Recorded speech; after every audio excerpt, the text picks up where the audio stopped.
Aloha guys, you're watching JRTV Hawaii in search of the sacred marriage, new ideas, and world peace. Now, this book, Finding the Love of Your Life, I'm seeing that this is the best single standing book about finding the right person and deciding on how to commit. And I, of course, embellish upon these principles in all of my philosophy by encouraging people to identify who they want, avoid manipulation, avoid distractions from the right person, the dream mate, the soulmate, however you will. And this Mr. Neil Warren, he was the co-founder of eHarmony. He is, and he wrote this book. So I'm gonna flip through it here, and it starts off with a bunch of stuff highlighted. It's suggesting that marriage is it's a crucial choice, and we want to do it well, not just rely on natural instincts, which is what people do, but aim towards science and not trust their emotions. And marriage is a reward for being smart and applying ideas, and so it is something for the intelligent and patient people to do. It should be seen as a project, an effort, something to study for, get ready for, and to do well. You don't want to experience divorce, 50% probability of divorce. Basically, people, they stayed in the past, people stayed together, I think, because there were less choices and they were poor and they had more depend upon each other. But in this day and age, we have truly choice whether we want to get married or not. And so what we want to do is, we apparently there are studies that show that success or failure can be predicted with about 80% accuracy. So with sites, by the way, with eHarmony or Match.com or other websites, plentyoffish.com, what you can do is you can actually make your own profile for yourself, and that builds your confidence, and then you can make, somebody else can make a profile. You can make a profile of somebody who you would consider a potential attractive person. That way you are real confident on what you want. And we want to transition into starting off with I think the one mistake this author makes is suggesting failures reduced by longer dating periods, get to know each other. With ironically, he started a dating website, and by the way, it's not Tinder or something like that. It's the opposite of it. Yeah. It's something where it's like for life. So don't, people will say like, oh, they're just experimenting, or they're quote unquote dating. You don't need to date. You don't need to interject any romance into the scientific process of comparing two people, yourself and another person, which you can objectively do from a safe distance, namely the internet.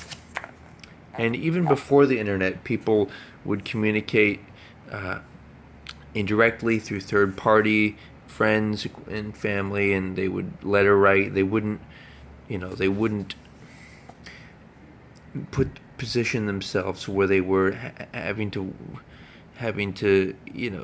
face each other directly, or in close proximity. All of that, what that ends up doing is it just it distracts you know, it's impossible to make a clear choice if you're distracting yourself with biological hormones and desires. And so starting off with, you know, loneliness is one reason sometimes people are like rushing to get married. And if you're with yourself, you're not lonely. You love yourself, you like posts you make on the internet or whatever you do. You know, you use self affirmations. It's worse to get out of one. It's better to be with no one than the wrong person. And apparently age is an issue too. I think 30 is a good age, and I think that in a society that discourages premarital intimacy, like gender separate schools up until the age of 18, and then people careful, you know, as adults and respectful, would create an atmosphere that you know, really, guys, what this is about is it's about efficiency. It's about most efficiently ourselves and others finding the right one. And if we are pursuing premarital intimacy and half-hearted, non-committal stuff, you know, experimenting, quote unquote, which you don't need to do, you can learn everything about someone, even the intimate details, when you interact online, you know.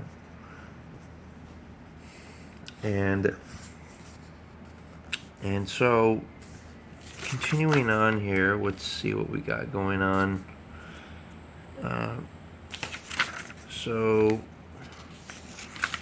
Also, let's see. So, flipping through, let me just kind of flip through here. So, we talk about being careful of the people. They may have problems.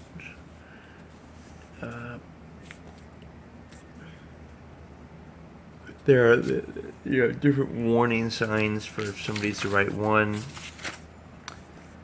The psychology of attraction.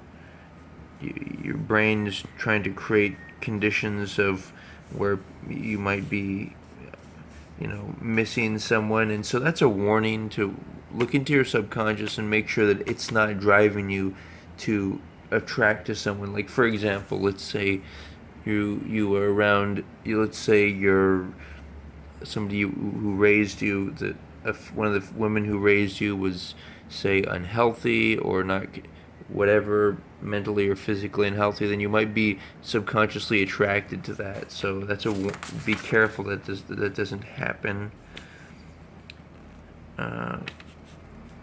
And be aware that you have an idea of what you want, even if it's unconscious.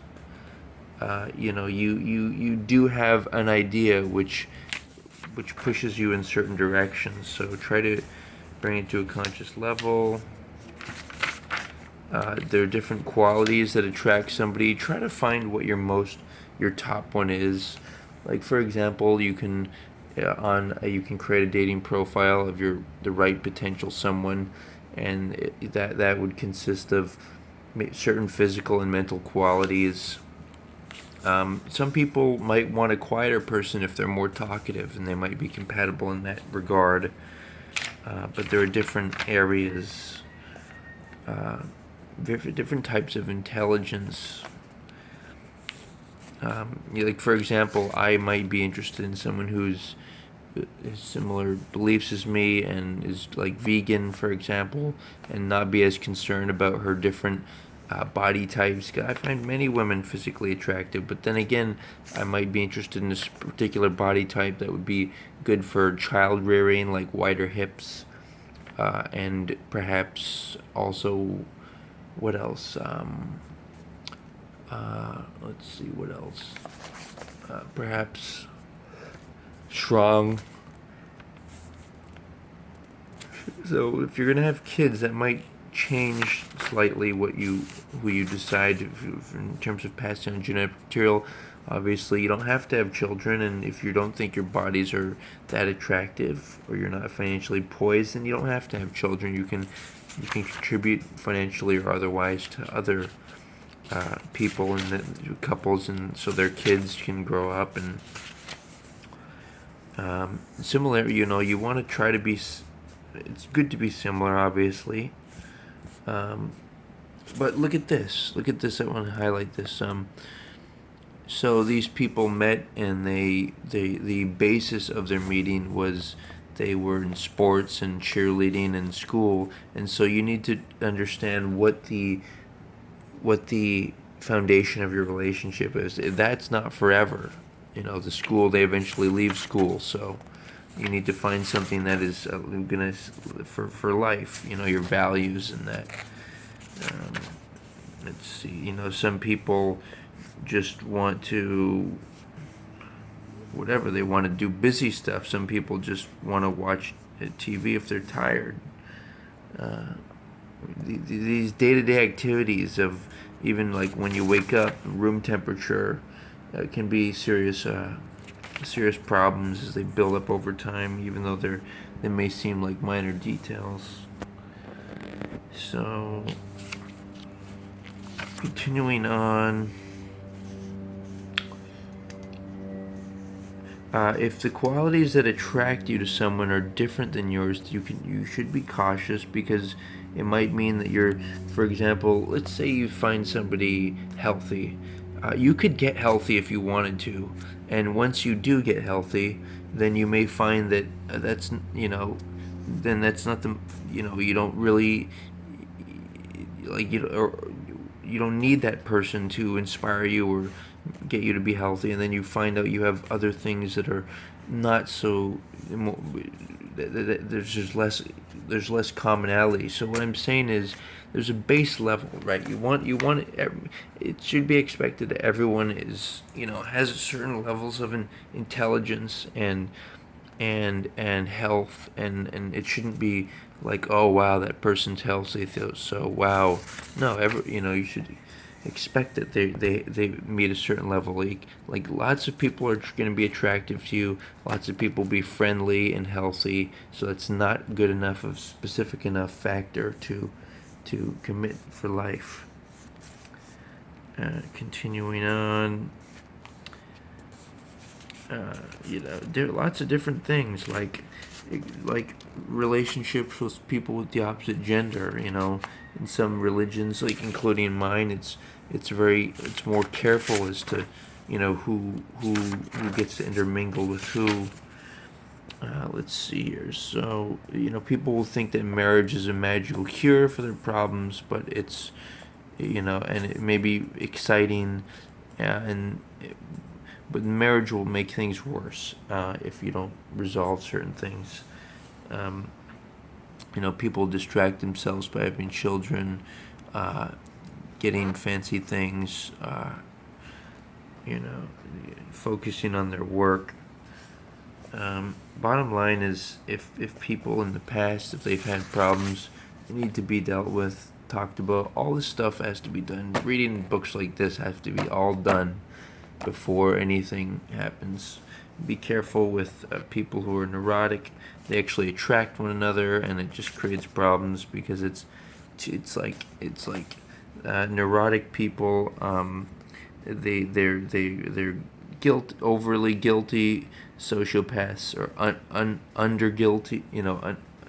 They're not so concerned about others. We need to be aware that these people exist. Sociopaths seem to be really charming, smart people. Let's see what else. Some people you can't even tell certain things about a person. Like, for example, unless you ask them, well, would you want your children to be not intimate until marriage? Like, maybe you wouldn't know, or more significant other things, like, do they take drugs? You wouldn't know. What if they take pharmaceutical drugs that negatively affects their health? What if to them that's no big deal? So another thing is, you don't want to feel like you're marrying a group of people or a committee, or maybe you do, but just be careful, because depending on how people label themselves, like that's why I don't label people mother, father. I'd rather label people equals, friends on a first name basis. Like instead of father, John Doe, or instead of mother, I label them Jane Doe, etc. You have if you have people involved in just recommendations, sometimes it's a good thing. They'll offer smart recommendations, or warnings like, oh, this person's not right for you.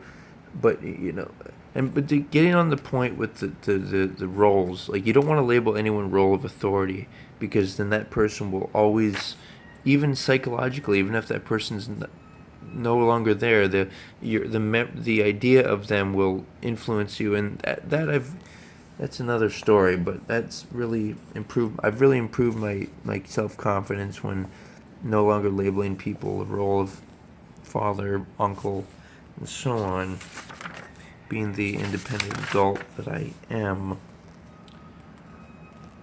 So continuing on, let's see here. In society, we have to be cautioned that, sexuality is an active commitment. You think marriage on the altar is significant, a quick kiss. Guess what? Sexual acts and all intimacy, verbal and physical intimacy, that's the huge mistake people make. Even quote unquote, religious people, and that they still like allow their children to flirt with whatever.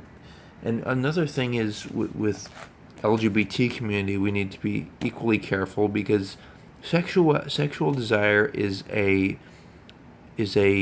limitation. It limits your ability to clearly interact with people and may be distracted. So especially with gays, if they're going to be in same gender schooling and environments, gender separate environments, that's what I encourage. But we need to celebrate and uplift the people who are LGBT, because it was optimal to be that way. I don't think, but we need to recognize that it could have been us, and so on. And they can have obviously great marriages as well, and they can have dignified marriages as long as we, for example, legalize marriage in that capacity. And not that I'm saying that the whole LGBT, like all like being outwardly expressing, like or like men wearing tight women's clothing, it may not be appropriate in all settings. To outwardly be like, oh, I'm this, that's but staying on point here. Let's see, there's this idea of loving each other, in which you, it's that you're like wanting to love each other. It's called compassionate love versus passionate love, and wherein they're like caring for each other, and they're caring to meet each other's goals, which they obviously mutually share each other's goals. Three space, there's a space for in relationships, one for him, one for her, and one for them. So it should be continually thought of as this is two people together. It takes work, guys. It takes work. Continuing on, we got a lot highlighted here. Let's see. They require. Here's a good one. So it's this in general. It's important people should restrict certain behaviors, but not restrict thinking in certain ways. Like we need to discuss our with trusted people. We need to discuss our personal lives and matters, And the whole concerning the whole idea of if you don't want your children to have premarital intimacy, then don't send them to a college which is co-ed. Don't maybe, online school might be better, or school for gender separate, or don't, or have them live in a gender separate dormitories. If But the point is to the extent that you can afford, don't financially support them being in co-ed situations, or dressing revealingly, or flaunting wealth or beauty. It's hard for a younger person to really choose and identify themselves, but please consider that the idea of labeling as a parent is not such a good idea. You want the person to have their own sense of their own highest authority. They are need to manage their sexuality. You can do that with masturbation. You can do that with such things: wearing a wedding ring, regular talks with people in right environments, influences. People mistake religion, quote unquote, because of its other unfavorable characteristics. That the idea of sacred marriage is bad, but it's the most efficient way to find the right person, and it's also it's about energy and respect, and not wanting to take on the psychological or physical diseases and of people. When you are sexually, involved with someone, that does happen. You take on their energies, and you're burning up your energy. Again, he says intimacy is so important for any couple considering a person for a marriage. No intimacy at all. No dates, no romantic dates, nothing. You don't need any of that in order to determine what somebody is in relationship to you. Now we're getting to the end of the book. We're talking about you want to manage conflict. Invite it daily. There should be daily or maybe weekly talks where you say, all right, we're having conflict in this area, and then write everything down when you talk, so you can define it. And have the person reiterate what you're saying, so you're practicing active listening. Let's see, the benefit conflicts can benefit one another. We should be able to outsmart this conflict. If you think that never arguing or disagreeing it just ends up in a failed relationship. There has to be places of difference.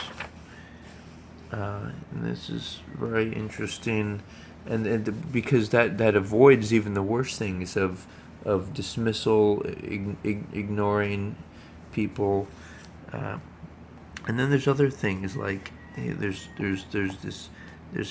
guilting people, saying that, oh, you've got to do this because otherwise this might have, if you feel badly. Then there's flattery, where they're just making compliments because they want something. And there's threat, like saying that, okay, and then ultimatums, and then stuff like just saying, if you do this, I'll do this.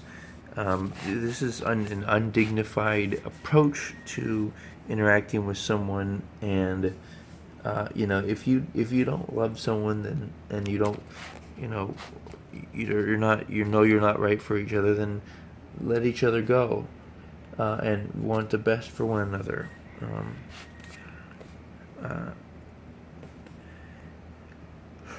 And inevitable conflict,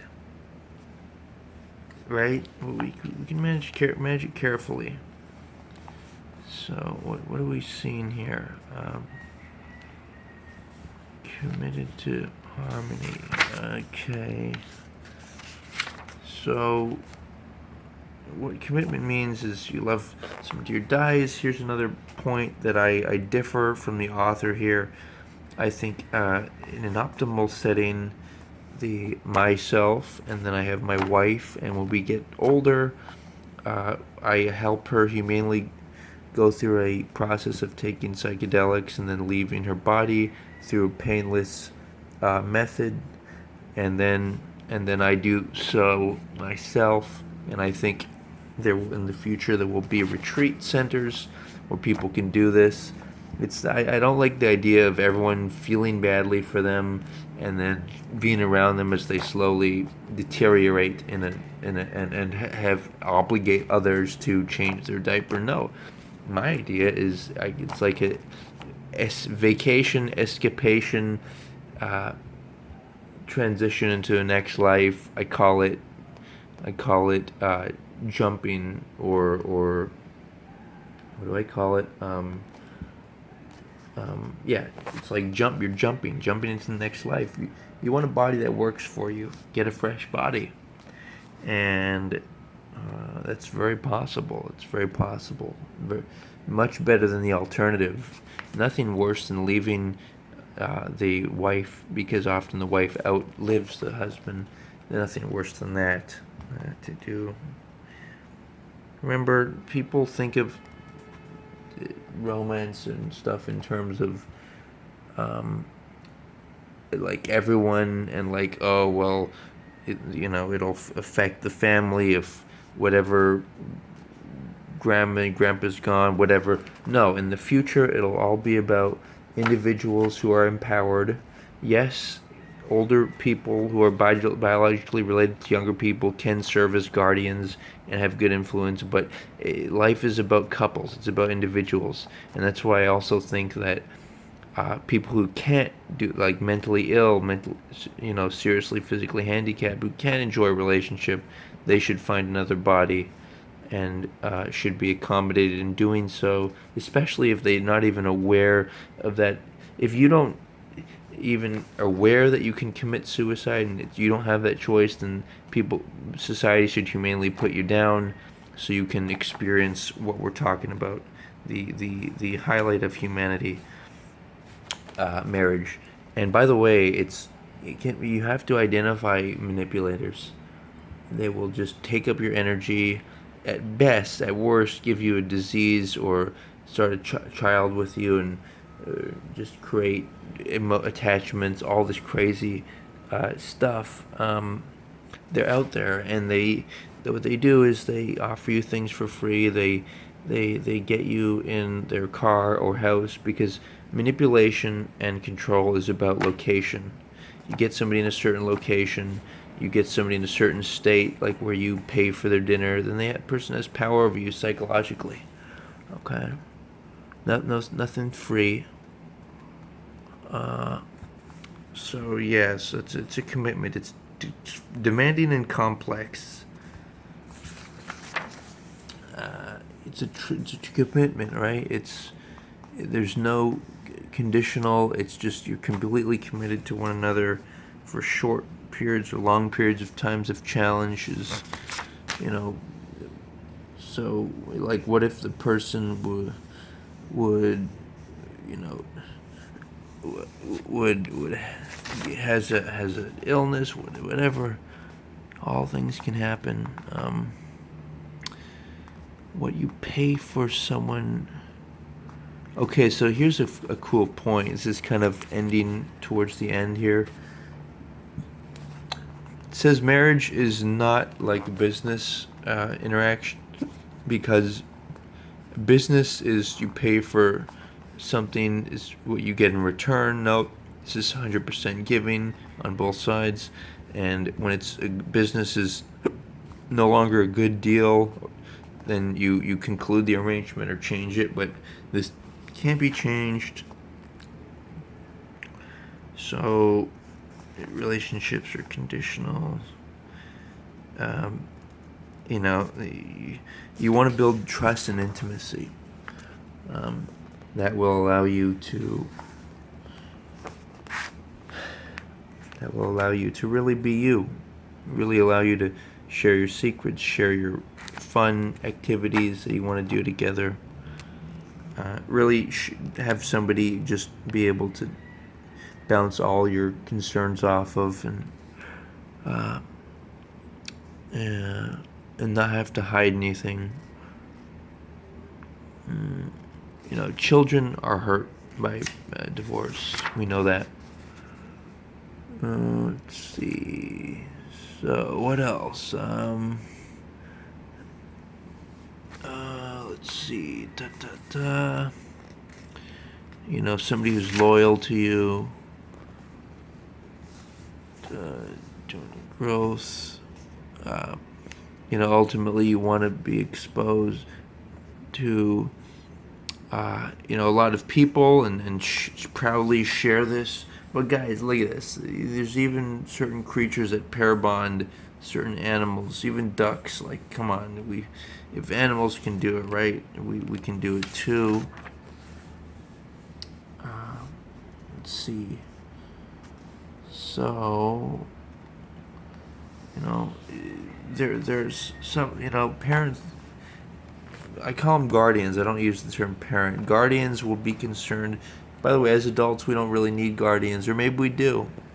But what if the guardians don't, like, the reason it's bad to label someone biologically as your parent or guardian or biological relatives as being important is because they may share values inconsistent with yours, and therefore you want to be around people who will uplift the same values as you have. So, for example, if your,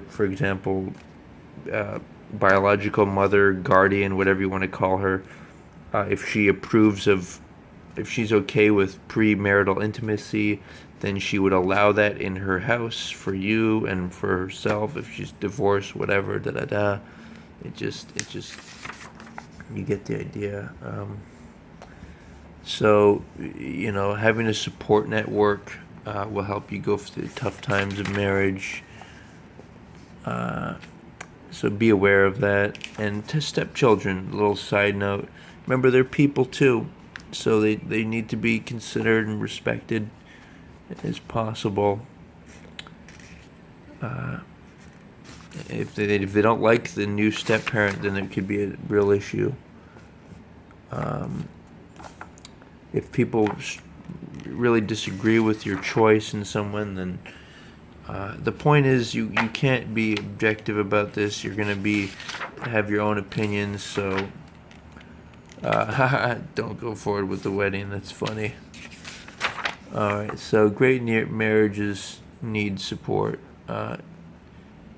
If the support's absent, it needs to be pursued.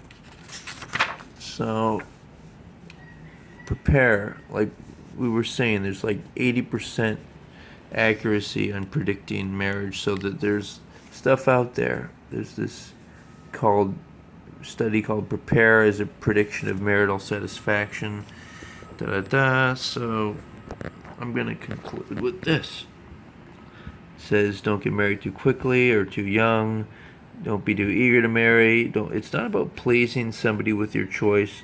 Sometimes people make that mistake of basing their marriage upon wanting another person to feel good, or they base it upon because they wish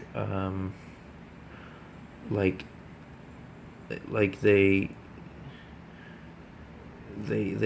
have these goals and they want to pursue them, but it's like they might not be thinking about all the goals they have and only seeing some things that you have to have a lot of matching values.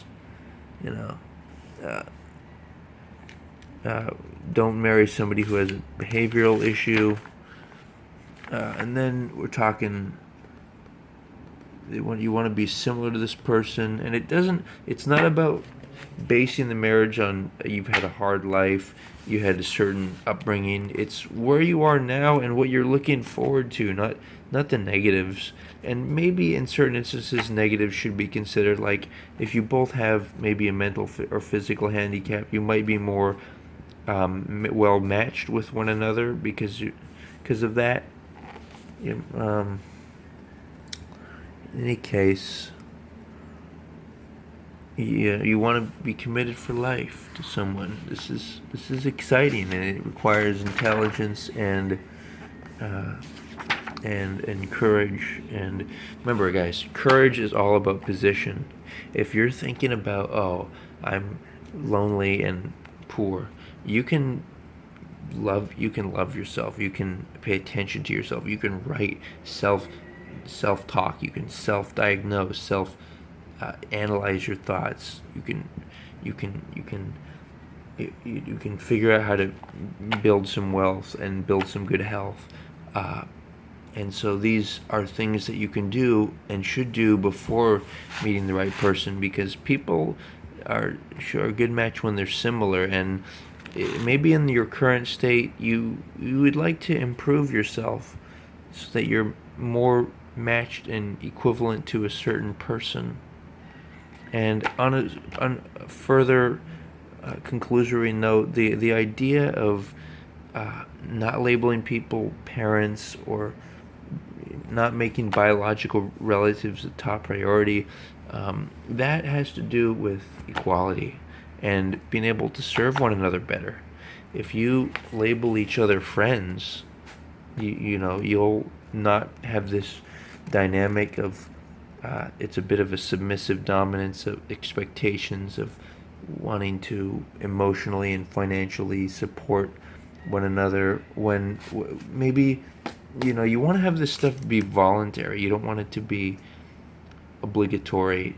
If it's obligatory, then it's contrived, it's not authentic, it's not the truth. And the whole point here is knowing yourself and knowing your truth, and then you can create love, because love is based upon truth, guys. All right. So thank you for tuning in again. You may want to either get a book or get books like this, and you can see how I did it. I highlighted this book and I finished it in, I'd say I read it in like 5 hours. So that was a fun read, and thank you for joining me. Aloha.